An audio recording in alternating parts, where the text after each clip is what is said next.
So, welcome back, everyone. I hope you had a great week and you all are ready for our second session of the day. We are about to dive into personalized learning of every child. This session is critically as it will equip you with advanced strategies to tailor learning experiences, nurture individual strengths, foster creativity, and ensure holistic development for every child's growth. So let me introduce our esteemed speaker of our second session of the day, Miss Manisha ma'am.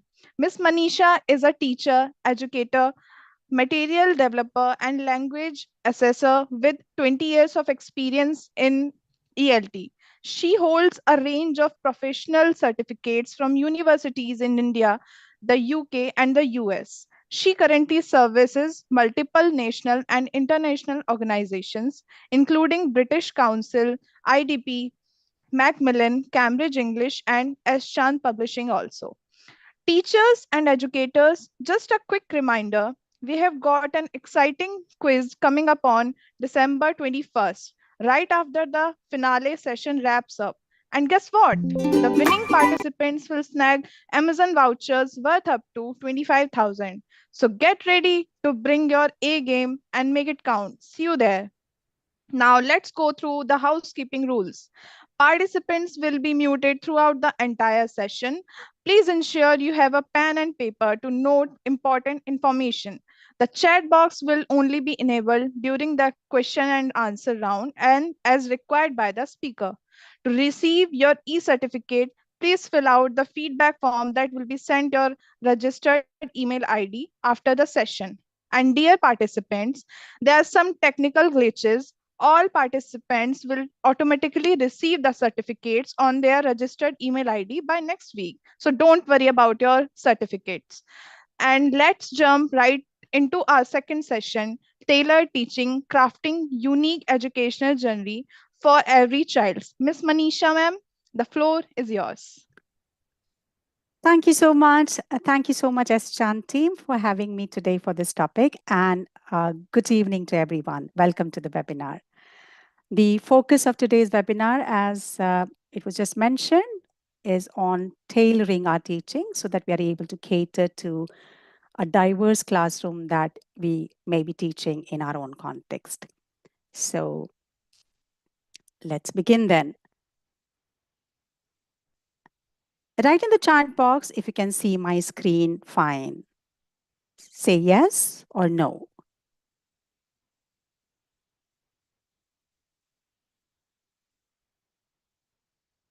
All right. Thank you. This was also a way for me to check if you can use the chat box. Thank you.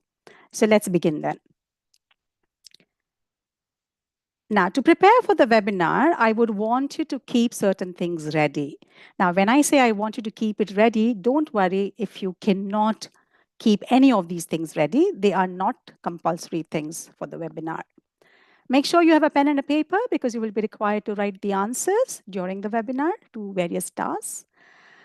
Make sure you know where the Zoom chat box is because I'll be asking you questions and you will be responding to those questions via the chat box. If you can keep a browser open wherein you can copy the link and paste it in the browser, that would be fantastic. Again, you don't have to do it. When you click the link, it will automatically take you to a browser, but just in case you want to copy the link and paste it, you can keep any of the browsers open.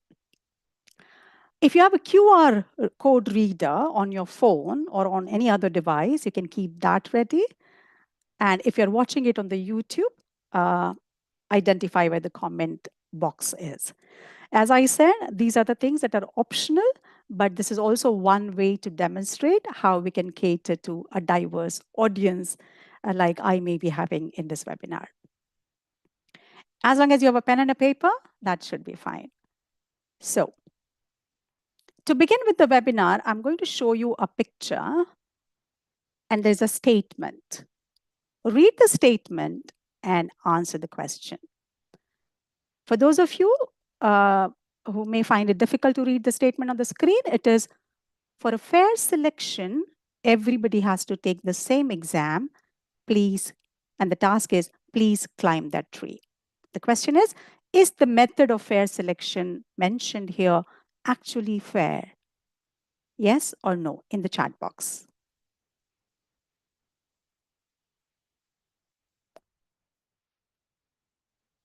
Okay, keep reading what others are writing. There's unanimous no. Most of you are saying no. And that's correct. It is not a fair selection. Now, can you give me a reason in a phrase why it is not a fair selection? Just a phrase.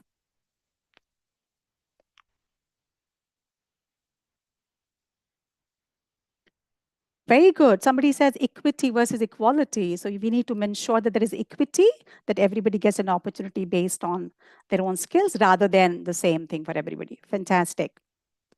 Lovely. Different abilities. Their capabilities are different. Lovely responses. And that's correct. So that's the base of our webinar today. Now, having established the base, we are going to watch a story. And this story is written by George Revis. Some of you might have read the story. The title is The Animal School. If you are already familiar with the story, then probably you can watch it again and think about the story from the perspective of today's webinar topic. If you have not watched it, then watch the story and everybody will think of the moral of the story. To watch this story, I'm going to give you 3 options. So in the chat box, I'm going to, so option 1 is if you want to watch the story with me, then be with me on the screen, wherein I'll play the adapted version of the story Animal School. If you want to watch, if you don't want to watch the video, but if you want to read the story, then we will share the PDF in the chat box. And if you want to watch the story in Hindi, there's a link in the chat box.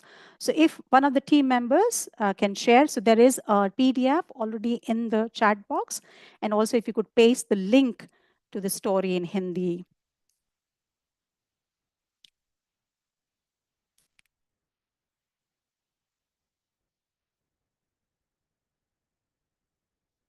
Okay, so you've got this link in Hindi to the same story. You have the PDF in which you can read the story. There are pictures, the language is simple. And if you want to watch with me, then let's watch it together. Everybody, wherever, whichever option you have chosen, the task is the same. You have to tell me at the end, what is the moral of the story? Okay, so let's watch the story. Let's start it together so that we kind of finish it at the same time.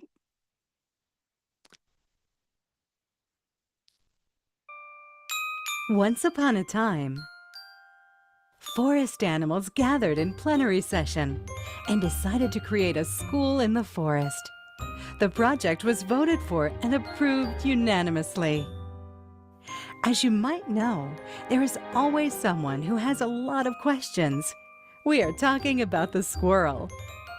What will be taught?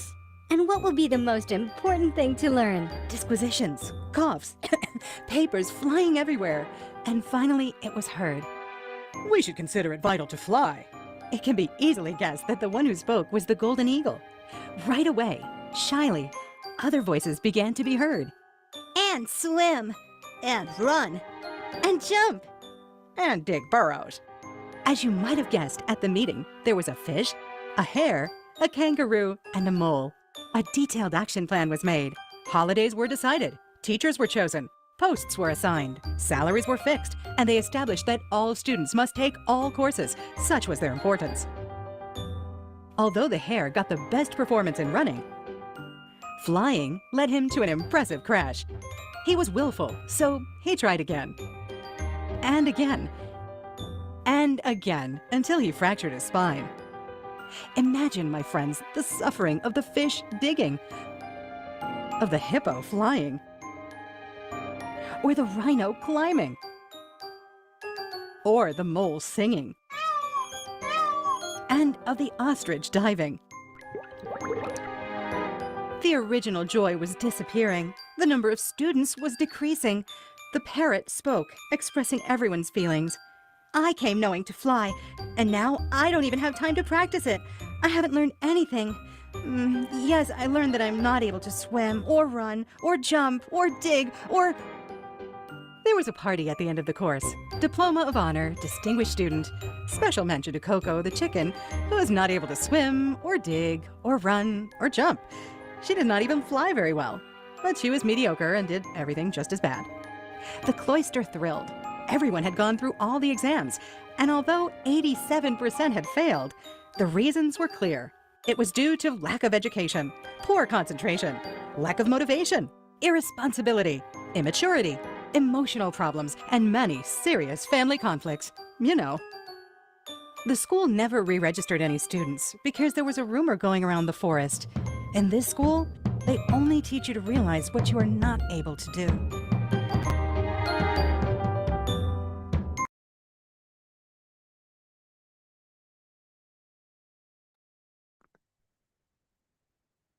All right, I'm hoping that you all have finished watching the story.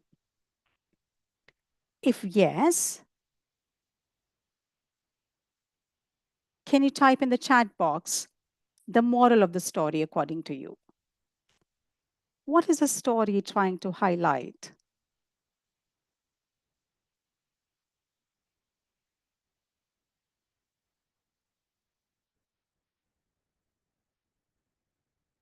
I'm waiting for responses. What's the moral of the story? Okay. So differentiated learning is the need of the hour. Fantastic. Test what they know. Lovely. So don't try to highlight what they don't know, but leverage on their strengths. Lovely point. Any other points?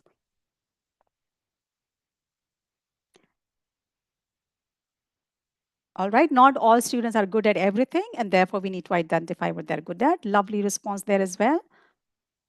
One or two more responses. Self-acceptance, diversity, and inclusivity. Lovely. Some of the answers are long. Fantastic. All right. So all of us are on the same page. Focusing on multiple intelligence. Everybody has a unique ability. All fit one shoe. Do they, Sonali? Do they fit one shoe? Or are you trying to say they don't? Right. All right.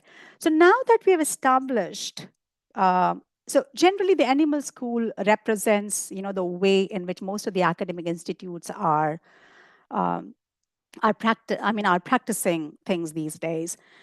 I mean, we spend our entire career affirming that, there is a diversity in our classrooms and we must work towards catering to their needs. We acknowledge it publicly, we attend conferences, we discuss these things. I mean, there is an abundance of evidence available, but to what end? I mean, there are still districts that mandate the teachers to teach the same curriculum in the same way to all the learners. So that's the issue. And therefore, the question before us, I mean, the moral of the story is that one size doesn't fit all.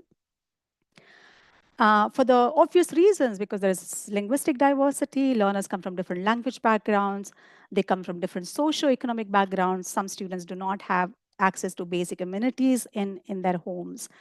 There are students with varying learning abilities. Some are strong, some are weak, some are slow, some are fast.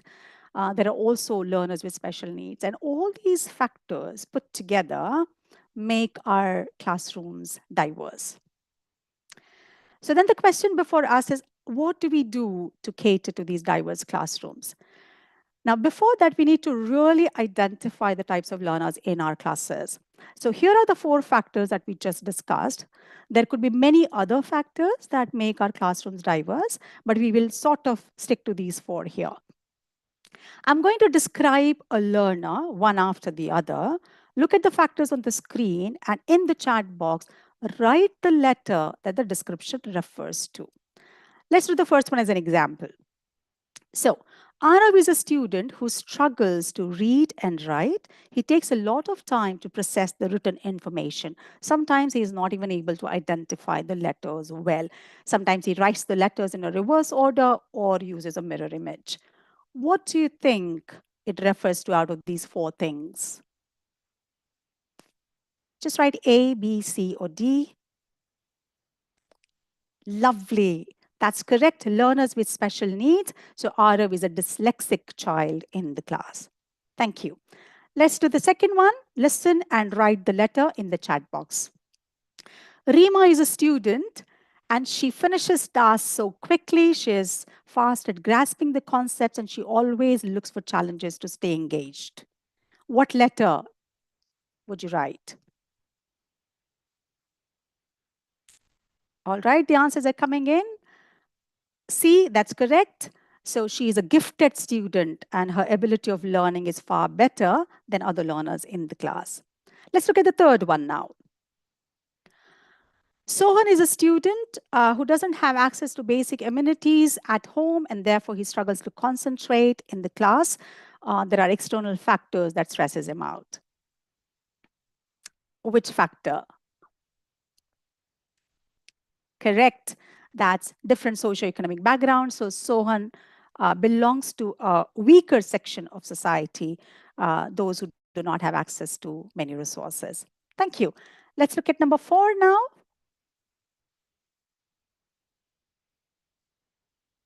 All right.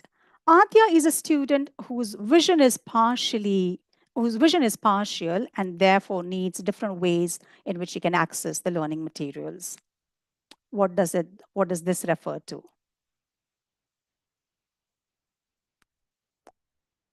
Somebody has said A. Oh, wow, we have different answers here. Let's listen to this description one more time. Yes, the answers later are correct, but some of you have written C and A. So I'm talking about Adya with partial vision. You know, she can't see clearly. It's D, learners with special needs. And so Adya is a child with special need. Let's look at the last one. Komal and Surekha are learners who do not understand the language spoken by most of the learners in the class, and they need to resort to the mother tongue for every little thing they need to understand. Lovely, fantastic. So that refers to the linguistic diversity. Now, the first job of us as a teacher is to identify different types of learners. Because once we have identified what types of learners we are dealing with, it becomes easier for us to design our lessons. Thank you once again for your responses. So the question is, how do we tailor our teaching for such diverse classrooms? And whatever ideas I'm going to suggest in this webinar, I would like to say that these are only suggested ideas. It is a very humble attempt to give you some ideas. You can adapt, adopt, or reject the ideas depending on the context in which you're teaching. Now, before we understand how to tailor teaching, we need to understand the guiding principles that our education policy has laid out. Because only when we understand these principles that we will be able to align our curriculum and our teaching methods to that. So the first focus is on inclusive education. Now, tailoring teaching is at the heart of inclusive education. We have all agreed that there are different learners in our classroom, and we need to make sure that all these learners feel equally involved in the process of learning. Especially the learning environment should be conducive to learning for them, and they need to feel supported by the teacher and peers alike. The education policies have shifted their focus from monolingual classes where only one language, where we were teaching through the target language. From there, we then moved to a bilingual classroom where two languages were used, the mother tongue or the regional language plus the target language. And then from there, we have moved now to a multilingual classroom. So there are learners with different languages, and it is important that the curriculum offers options to various languages so that these learners can work at their pace, depending on the linguistic backgrounds they come from and their proficiency levels in those languages. So to ensure that we have inclusive education and we adhere to multilingualism in our classes, we need to make sure that our curriculum is flexible because we can't use the same curriculum for everybody, given that they have different learning needs. There is a special focus on supporting learners with special needs in NEP 2020. We need to be sure that these learners become an integral part of our regular classrooms and use the resources and materials and ways of teaching in a way that they feel involved. NEP also offers multiple entry and exit points. So learners now can study based on their interest and the needs. So they do not necessarily have to go for higher education. They can go for vocational courses. Those who are interested in academic subjects can then go to universities. So at a school level, then there are even at a higher education level, there are multiple pathways that learners can adopt. And therefore, also, we need to make sure that our teaching adheres to that. Last but not the least, technology can be a boon, especially for those who are in remote rural areas and do not have access to quality education. So technology can ensure equity, equality, and quality in education. So these are the 6 basic key principles that NEP has offered us, which could guide our decisions that we take in our classroom context. Now, having looked at these key principles, let's look at 4 key elements that we all as teachers need to consider to tailor our teaching. The pictures are there to help you guess these 4 elements. Can you try? Can you look at the picture and tell me what key element I'm referring to here? The number of dashes stand for the number of letters in the answer. Can you try?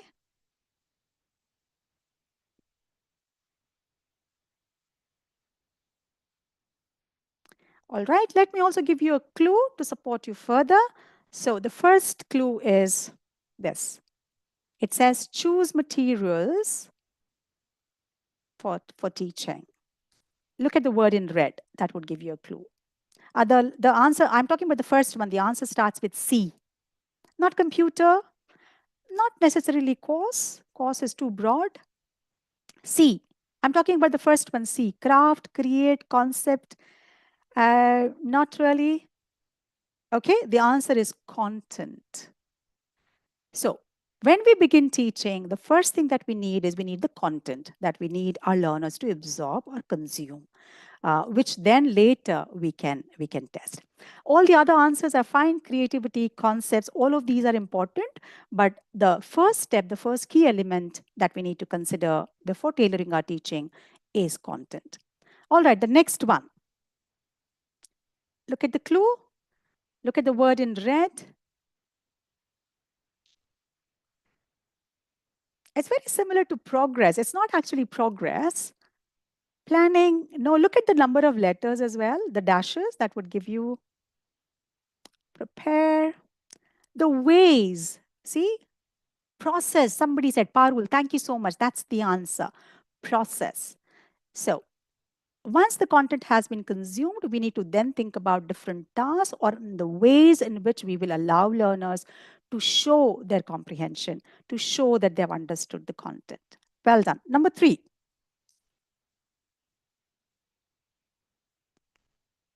Something that learners present at the end of the task, what would you call that? Something that you get after the input and process. After the input and process. Lovely, Rekha. Thank you very much. That's product. So we're talking about product here. Depending on the task that the learners are doing, the product would vary. The final outcome of the task would vary. And here comes the last one.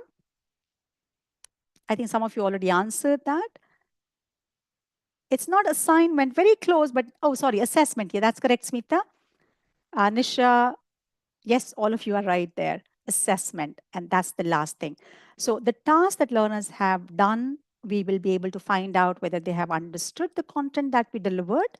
And once that stage is over, it's time for us to check or to test their learning so that we can plan remedial steps if required. So that's the answer for the fourth one, assessment. So the rest of the webinar is going to be based on these 4 key elements, and we will look at examples of how we can go about taking care of each of these key elements when teaching. Now, the example that I'm going to take here to help you understand how we cater to or incorporate content process, product, and assessment in teaching so that the diverse needs are met with, I'm going to take an example of social media, a topic on social media platforms. So I'm not talking about any language learning here. I'm only talking about a unit, let's say on social media platforms, where the aim is to help learners understand, practice, and use the concept of social media platforms. So that's my ultimate aim. So irrespective of what content, what task, and what ways of assessment I use, as long as by the end of the unit my learners are able to achieve this aim that I've set for them, I have achieved my lesson aims. So let's look at the content first of all.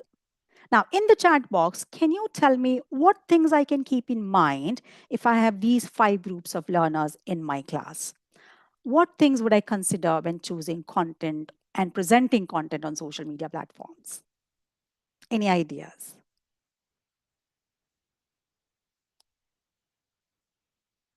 I'll wait for a few seconds for the responses.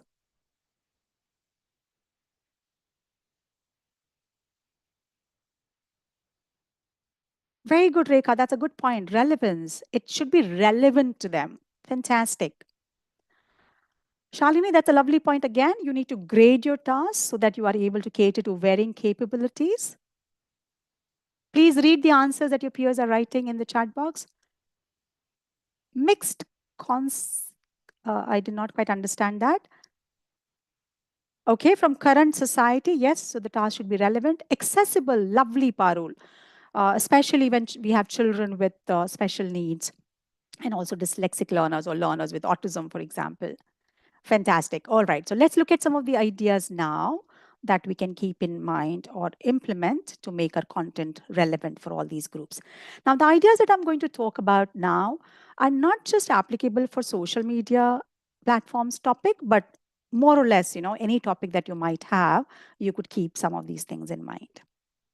The responses are still coming in. Thank you. They're all relevant.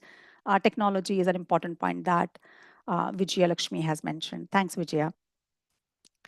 So, if the learners are dyslexic, or let's say the learners are slow and struggling with reading and writing, what can you do?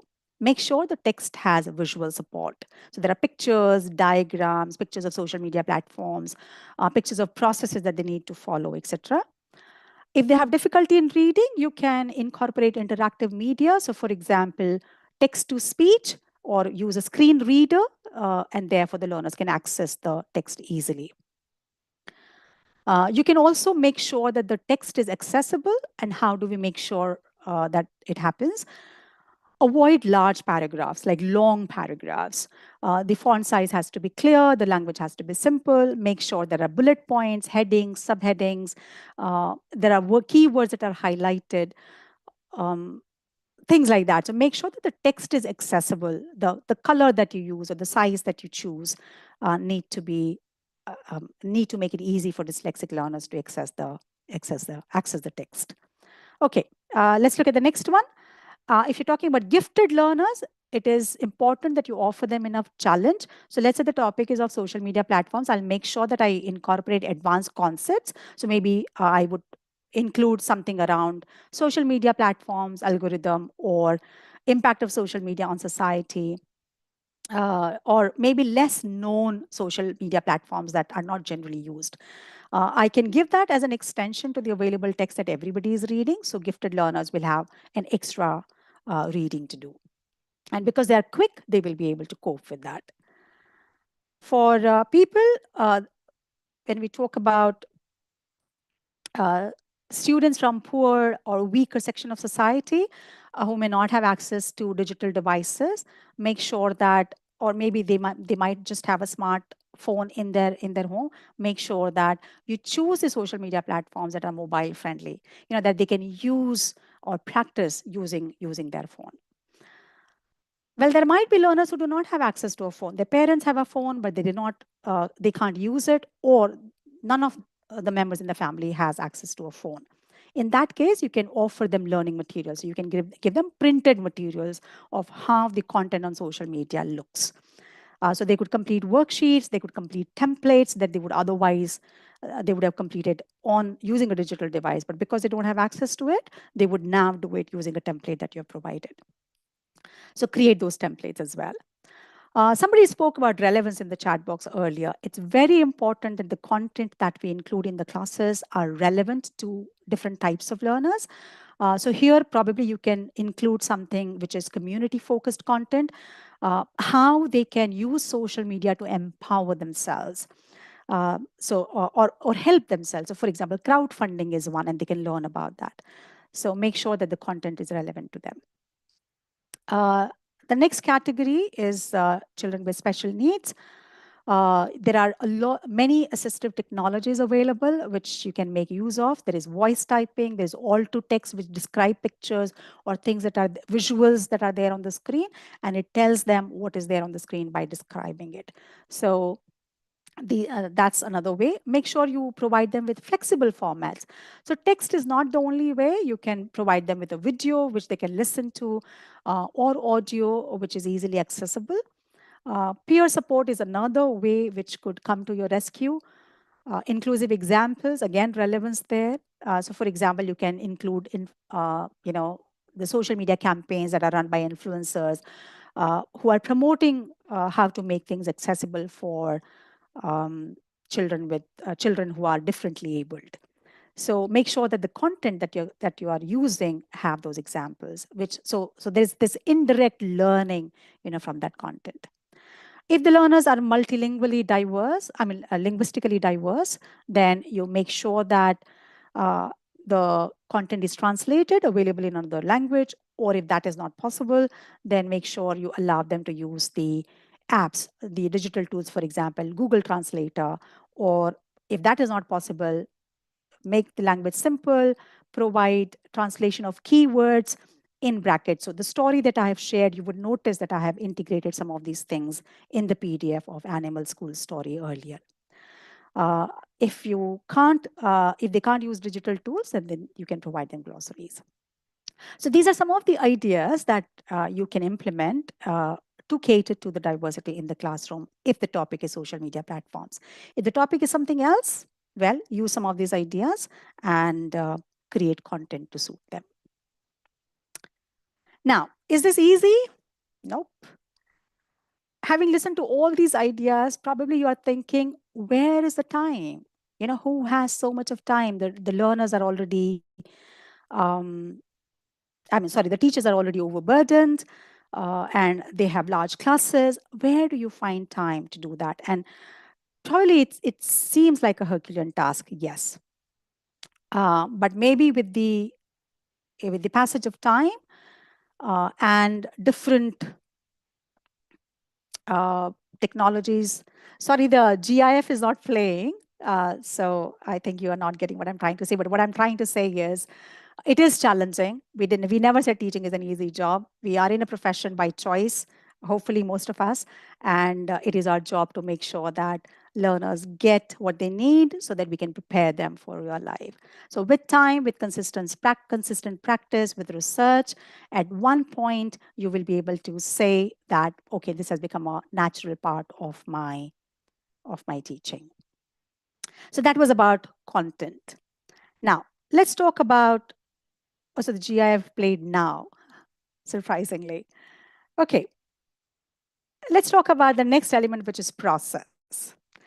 To do this, if you have your QR code reader handy, please keep that ready. I would request the team to share the QR code in the chat box. If you don't have a QR code reader, you can use the link that will be shared in the chat box. Both these, any of the two options that you will be using will take you to this window where you have an arrow and you start the activity. It is a matching task.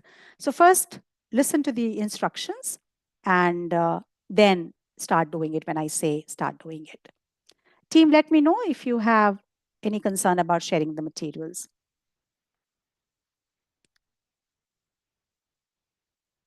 All right, so these are the two options that you have. There is a link to the task and then there's a QR code. When you click on the arrow, something like this would appear. The description of the task is given, and then on the left side, there are types of learners. Drag the picture and drop it against the description. If you're not comfortable with any of the two options I just mentioned, here is a task for you. Match the types of learners with the types of tasks that we can give them. So feel free to choose any of the options that you want to choose to do the task. I'm going to give you about 1.5 minutes, about 90 seconds to do the task.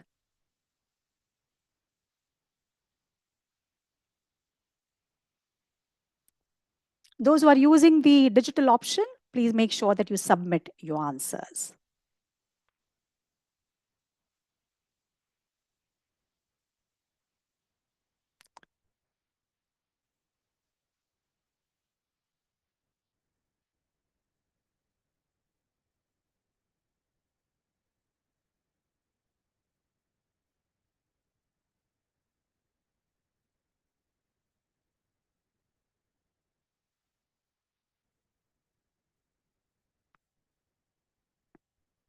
Sorry, I'll just display the third option one more time for those who are not using the digital option, and then I'll stop share. So it would help if you could take a photo of this slide, please. That's the task.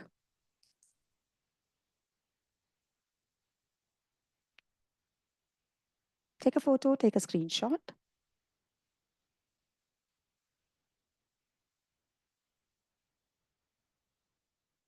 All right. In the chat box, you can let me know once you're done.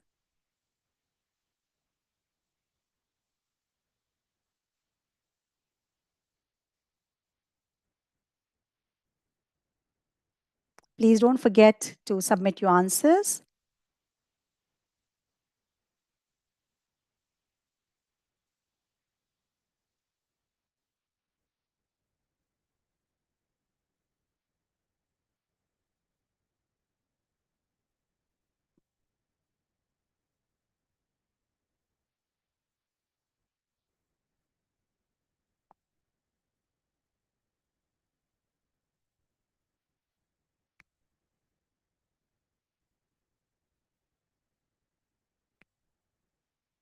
Fifteen more seconds.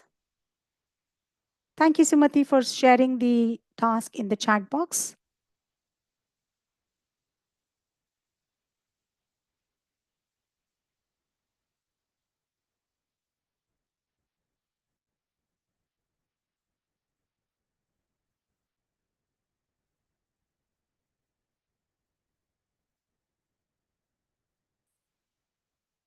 I have shared the task as well.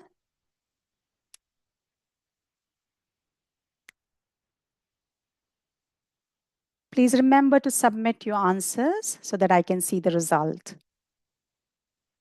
Lovely. 37 people have finished.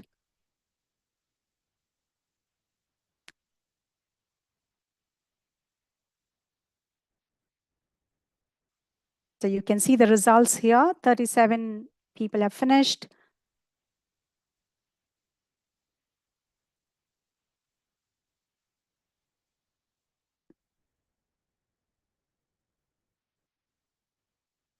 All right. Let's look at the answers.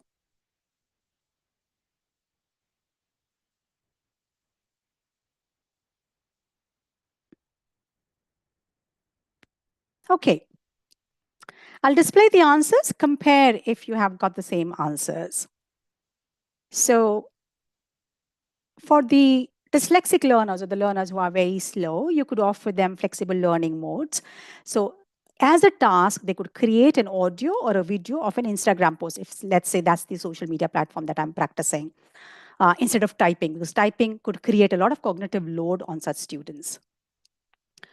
For strong learners, you can have a task that allows them for independent learning. So for example, you can ask them to create their own social media campaigns. I would agree if you have offered B as an option for children with special needs, offer flexible learning modes. That's applicable to number 4 as well. So if that's the answer that you have got, that's absolutely fine. Don't worry about that. For children from weaker sections of society, you can provide them offline alternatives. So you can provide them templates and in which they can create Instagram posts. For children with special need, collaborative support is really important. That is also important for all the other learners also, barring the gifted learners. So for example, dyslexic learners can also benefit from peer support. So if that's the answer that you've chosen for dyslexic learners, that's also fine. Now, the task says take a lead in providing input for an Instagram post. So let's say if you have a visually impaired child who is not able to do the task, that child can actually contribute to the task, give an input, give some input, and the other learner can create the Instagram post. So they will have a collaborative post at the end. And again, for multilingual learners, make sure that uh, they are taken to websites or social media platforms where they have posts in their own language. They can comment in their language or any language that they're comfortable with, and they can create a post also in their native language. Because the idea is to learn to create a post and not to learn the language. So as long as that is taken care of, the process is uh, followed. I mean, you have catered to the diversity. So that is the second key element in the four elements that we looked at earlier. Now, in the chat box, tell me the way I did my animal story activity and the way I did my matching task just now. How do you think that catered to some of the diversity here?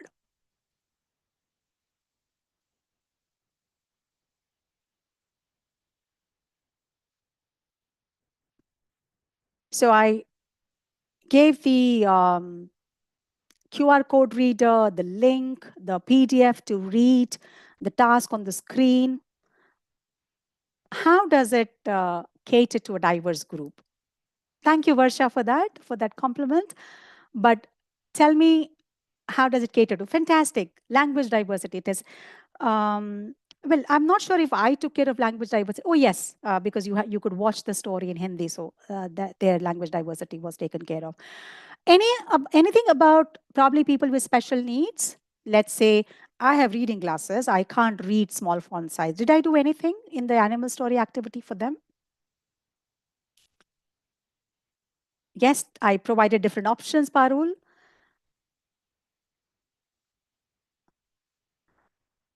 The questions were the same, Rekha. I did not offer a variety of questions. I definitely offered a variety of options for you to do those questions.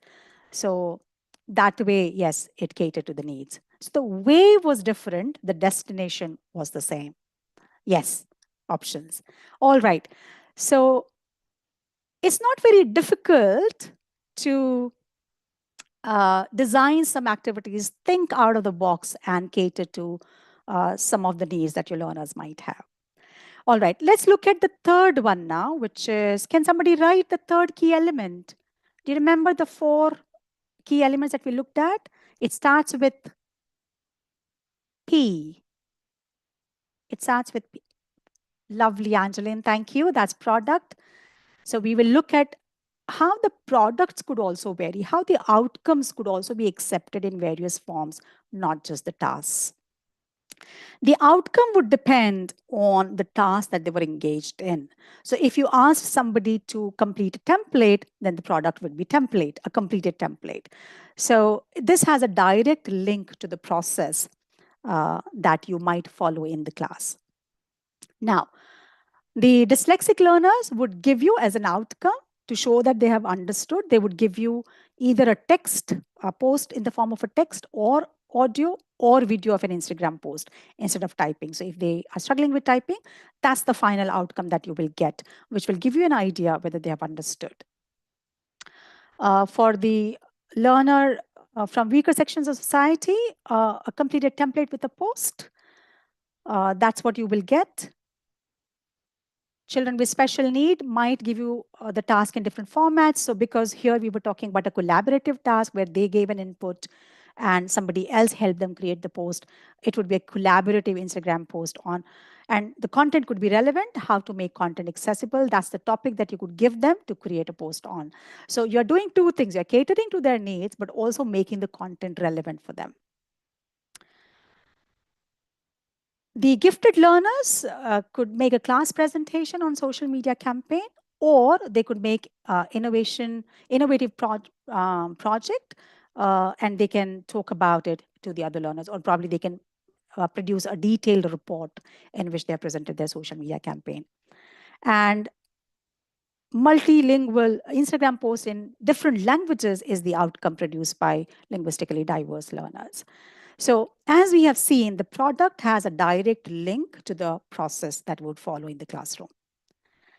All right, and let's look at the last one now, which is assessment. Here, the aim is to test learners' understanding of the concept and use of social media platforms. once you have done any remedial work that was needed after the process, after the product stage was followed, when you look at their completed task, you realize they've understood, or you realize they need some more input, and you can provide more input before you can assess them. Or assessment can also give you some extra information that you can feed into your teaching. Now, for this task, I'm going to describe various ways of assessing for these 5 types of learners. For each set, listen to my description and write the correct number from 1 to 5 in the chat box. Please remember, the number has to be relevant to the entire set that I describe. One of them might be relevant to somebody else, but it's the entire set that is more applicable or more appropriate to a particular group of learners. So let's begin with the first one. These are the 5 categories, and let's look at the way we can assess them. So the first one is, this group of learners can be provide task flexibility. So they could choose how they would like to be assessed, whether they would like to present the audio or the video or a written report. They can choose the task depending on their physical differences, physical ability, and comfort. And make sure that because the learners have different needs here, the rubrics need to be individualized. So you cannot ask a visually impaired learner to, for example, read something. So which group of learners do you think this is more applicable to? Okay. So it's actually number 5. Number 4. Physically challenged learners. And physically challenged learners can be offered various options to choose from. So they can choose whichever option they're more comfortable with. As I said, some of these things are applicable to other learners as well. So if you had some other ideas, that's absolutely fine. It could be, some of this could be applicable to all the groups. So we are not very rigid with answers here. I think the focus is more on getting some ideas. Okay. Now this one, because these learners can't handle a lot of content at the same time, it's important that their assessment is formative, which is obviously applicable to other groups as well. But they could be given short amount of content or small amount of content to show their understanding. For example, they could be given short quizzes at a time, not too many quizzes. Or their assessment could be portfolio based. So you could look at the social media posts that they have created over time. Or they could also be asked for oral presentations instead of written reports. That's right, somebody says dyslexic. Yeah, so it is not about multilingual learners because I'm not offering language options here, but dyslexic learners, so giving them, small amount of content at the time. So give them short quizzes, maybe on digital citizenship or online safety, creating an account, things like that. Okay, so dyslexic learner. As I said, some of these ideas are applicable to other groups of learners as well.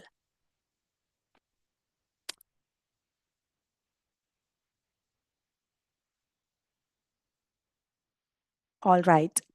Now, let's look at the next description. Process-based rather than product-based assessment. And because these learners do not have access to devices, we could look at the process that they have followed to create a post, and they could present this process maybe by using a series of sketches or drawings. They could be given digital citizenship quizzes in which the content can be relevant to their community. For example, how they can maintain online safety, given that their use of social media is limited and they may not be aware of many things. Which group do you think this refers to?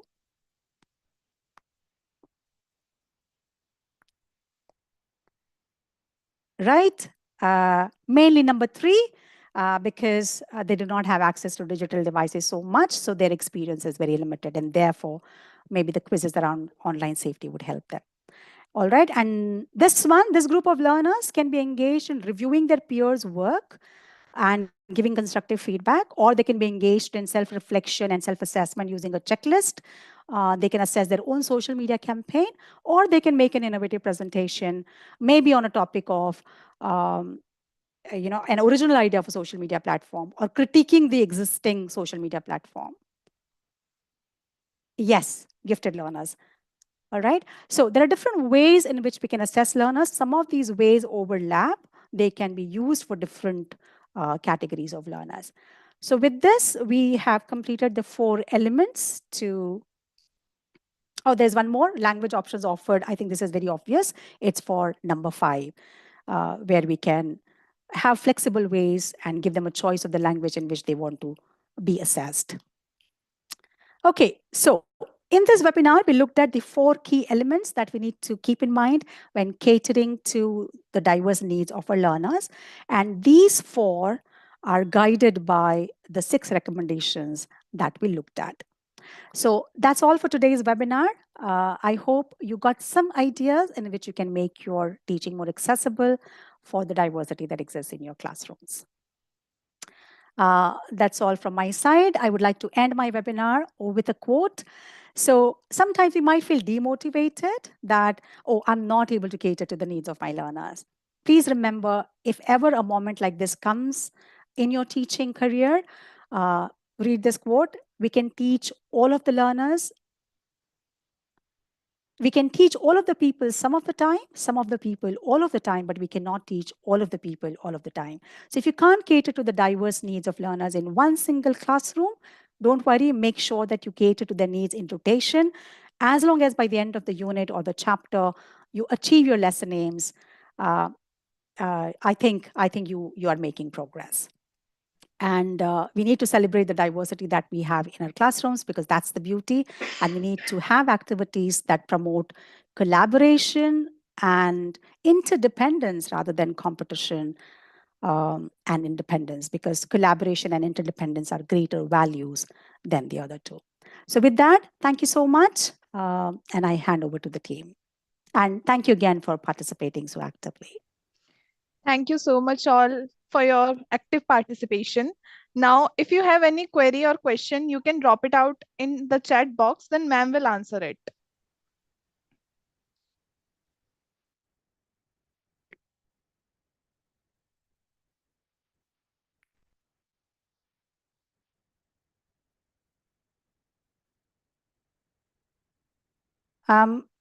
Thank you so much.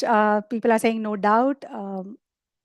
Meanwhile, so what I'll do, S-Chan team, is I have some examples from other subjects. I would just show the slide so that they can get an idea. If there's a question in the chat box, we could pick it up from there. Does that work?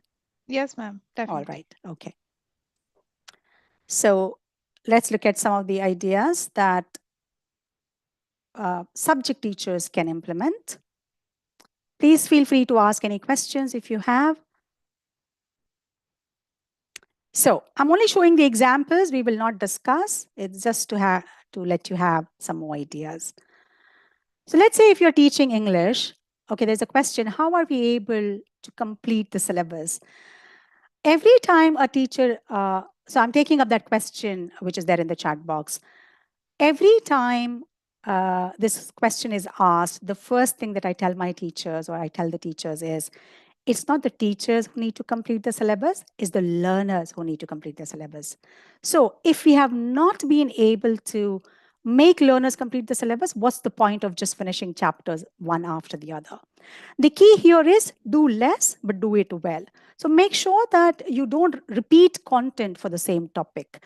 Maybe you could have a flipped classroom approach. If there are concepts that learners can do at home, if they can read something at home and then come prepared for the class, that's one way of saving time. But as I said, this is a challenge that most of the teachers are facing, but we need to modify our content in a way that it becomes manageable and present it in small chunks. Somebody is saying how to start a new topic for pre-primary students. Well, the webinar today focused on teachers from classes 1 to 8. Pre-primary wasn't an option, but just to give you a quick tip, because you are dealing with very young learners, I think it would be nice to bring content that they could relate to. So start with a lot of concrete experiences, because learners wouldn't be able to read or write in the beginning.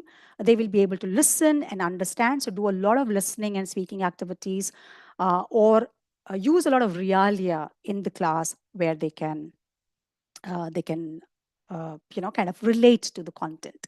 So that's one way of starting the new topic for the pre-primary learners. I'm not sure if there was any other question that I might have missed.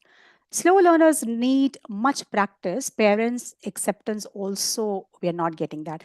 I completely agree and I empathize with you. I hear you what you're saying. But I think parents sooner or later will realize that at the end of their education, they are preparing learners to have a happy and successful life. Success doesn't come necessarily in terms of money or infrastructure, but success also comes in terms of mental peace that you have. So we'll get there someday. We'll get there. I don't see any other questions. If you have any other questions, please feel free to tell me. Okay, ma'am. So, what an inspiring day of learning. Today, we delved into the art of tailored teaching, exploring how personalized educational journeys can unlock every child's true potential. The session highlighted the importance of recognizing individual strengths, fostering creativity, and building mindful connections that transforms learning into an engaging and impactful experience for every student. A heartfelt thank you to Miss Manisha for leading this session with such passion and expertise. Your insights on creating unique paths for each learner have been truly transformative. As we wrap up, don't forget to join us tomorrow at sharp 3:15 p.m. for Journey into a Child's Mind, unveiling the secrets of learning. See you all then for another enriching session. And remember, a quiz is scheduled for December 21st, giving you a chance to win Amazon voucher worth up to 25,000. And one more, the last thing. Participants, don't worry about your certificates as there are technical glitches. All participants will automatically receive the certificates on their registered email ID by next week. Thank you all. Thank you again, S. Chand, and thank you, participants, for lovely participation. Good luck with the quiz. It's sad I can't participate in the quiz, but I wish you all the best. Okay, thank you I so hope to much, see you ma'am. some other time. Thank you so Take much. care. Bye bye.